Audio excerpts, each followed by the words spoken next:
حضرت سیدنا ابو سعید خدری رضی اللہ تعالیٰ عنہ سے روایت ہے کہ رسول اللہ صلی اللہ علیہ وسلم نے ارشاد فرمایا، تم سے پہلے زمانے میں ایک شخص نے 99 قتل کیے، پھر اس نے روئے زمین کے سب سے بڑے عالم کے بارے میں پوچھا تو اسے ایک راہب کے متعلق بتایا گیا۔ یہ اس کے پاس پہنچا اور کہا، میں نے 99 قتل کیے ہیں، کیا میری توبہ قبول ہوگی؟ اس نے کہا نہیں۔ قاتل نے اس سے بھی قتل کر کے 100 کی تعداد پوری کر دی۔ پھر روئے زمین کے سب سے بڑے عالم کے متعلق پوچھا تو اسے ایک عالم کا پتہ بتا دیا گیا۔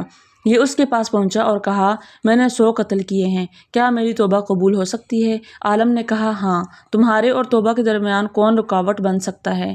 جاؤ، فلاں جگہ چلے جاؤ، وہاں کچھ لوگ اللہ کی عبادت کر رہے ہیں، تم ان کے ساتھ اللہ عز و جل کی عبادت کرو اور اپنے علاقے کی طرف نہ جانا، کیونکہ وہ بری جگہ ہے۔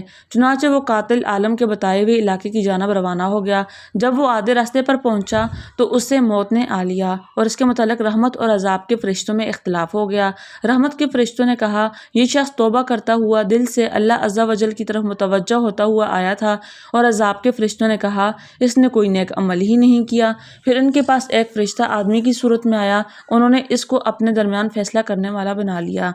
تو اس نے کہا، دونوں زمین کی پیمائش کرو، یہ شخص یعنی قاتل جس زمین کے زیادہ قریب ہوا اسی کے مطابق اس کا فیصلہ ہوگا۔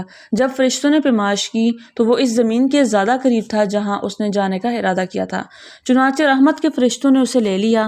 مسلم شریف کی یہ روایت ہے کہ وہ شخص ایک بالشت نیک لوگوں کے بستی کے زیادہ قریب تھا تو اسے انہیں میں کر دیا گیا۔ اور صحیح بخاری کی روایت میں ہے کہ اللہ عز و جل نے اس زمین کی طرف وحی فرمائی کہ دور ہو جا، اس زمین سے فرمایا کہ قریب ہو جا۔ پھر اس نے کہا، دونوں زمینوں کی پیمائش کرو۔ جب پیمائش کی گئی تو وہ نیک لوگوں کی بستی کے ایک بالش قریب پایا گیا تو اسے بخش دیا گیا۔